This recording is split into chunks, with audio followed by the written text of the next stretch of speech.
আপোনালোকৰ আটাইকেইটা চেনেলৰ মাধ্যমেৰে আমি এক শোকবাৰ্তা আমি দাউলতী শিৱসাগৰ দিনী মাদ্ৰাছাৰ প্ৰাংগণত আমি এক শ্ৰদ্ধাঞ্জলি অনুষ্ঠান আমি কৰিলোঁ আৰু সকলোৰ আত্মা যিসকল ভাৰতীয় নাগৰিক কাশ্মীৰত বৰ্বৰভাৱে সন্ত্ৰাসবাদী আক্ৰমণ কৰিলে তেখেতসকলৰ সদগতিৰ কাৰণে তেওঁলোকৰ পৰিয়ালৰ বাবে আমি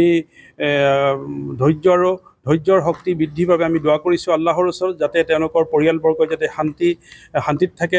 যিসকলে ইতিমধ্যে স্বৰ্গগামী হৈছে তেওঁলোকক যাতে আল্লাহ পাক ৰব্বুল ইজ্জতে তেখেতসকলক সদগতি দান কৰে আৰু পৰিয়ালবৰ্গক যাতে আল্লাহ পাক ৰব্বুল ইজ্জতে ধৈৰ্যৰ সীমা দান কৰে। তাৰ কাৰণে আমি দাউলতী শিৱসাগৰ দিনী মাদ্ৰাছাত এক প্ৰাৰ্থনা সভা আমি আয়োজন কৰিলোঁ।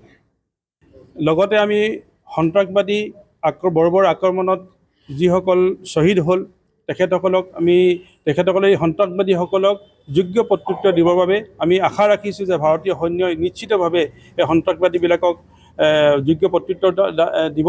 সেইবাবে আমি প্ৰতিজন ভাৰতীয় নাগৰিকক আমিও নিজেও যাতে প্ৰস্তুত হৈ থাকোঁ, যাতে কোনো প্ৰকাৰৰ শান্তি সম্প্ৰীতি বিঘ্নিত কোনো কাম যাতে আমাৰ মাজত নহয়। তাৰ বাবে আমি সকলো আল্লাহৰ ওচৰতো দোৱা কৰিম। আমি প্ৰত্যেকজন ভাৰতীয় হিন্দু মুছলমান জৈন খ্ৰীষ্টান সকলো ধৰ্মাৱলম্বী ব্যক্তিসকলে যাতে সচেতন হৈ থাকে, যাতে আমাৰ মাজত যাতে কোনো প্ৰকাৰ বীজ বিয়পাব নোৱাৰে। আমি সকলোৱে তাৰ বাবে সষ্টম হৈ থাকিম আৰু আমি সমগ্ৰ ঘটনাটোক আমি দাউলতী শিৱসাগৰ দিনী মাদ্ৰাছা সমগ্ৰ ভাৰতবৰ্ষৰ মুছলমানৰ তৰফৰ পৰা আমি গৰিহণা দিছোঁ। আপোনালোকৰ আটাইকেইটা চেনেলৰ মাধ্যমেৰে আমি এক শোকবাৰ্তা আমি দাউলতী শিৱসাগৰ দিনী মাদ্ৰাছাৰ প্ৰাংগণত আমি এক শ্ৰদ্ধাঞ্জলি অনুষ্ঠান আমি কৰিলোঁ আৰু সকলোৰ আত্মা যিসকল ভাৰতীয় নাগৰিক কাশ্মীৰত বৰ্বৰভাৱে সন্ত্ৰাসবাদী আক্ৰমণ কৰিলে তেখেতসকলৰ সদগতিৰ কাৰণে তেওঁলোকৰ পৰিয়ালৰ বাবে আমি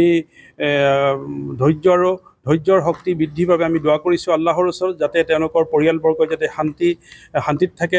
যিসকলে ইতিমধ্যে স্বৰ্গগামী হৈছে তেওঁলোকক যাতে আল্লাহ পাক ৰব্বুল ইজ্জতে তেখেতসকলক সদগতি দান কৰে আৰু পৰিয়ালবৰ্গক যাতে আল্লাহ পাক ৰব্বুল ইজ্জতে ধৈৰ্যৰ সীমা দান কৰে। তাৰ কাৰণে আমি দাউলতী শিৱসাগৰ দিনী মাদ্ৰাছাত এক প্ৰাৰ্থনা সভা আমি আয়োজন কৰিলোঁ।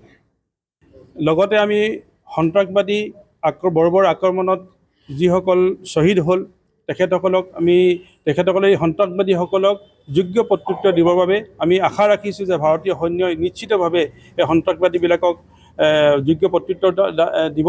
সেইবাবে আমি প্ৰতিজন ভাৰতীয় নাগৰিকক আমিও নিজেও যাতে প্ৰস্তুত হৈ থাকোঁ, যাতে কোনো প্ৰকাৰৰ শান্তি সম্প্ৰীতি বিঘ্নিত কোনো কাম যাতে আমাৰ মাজত নহয়।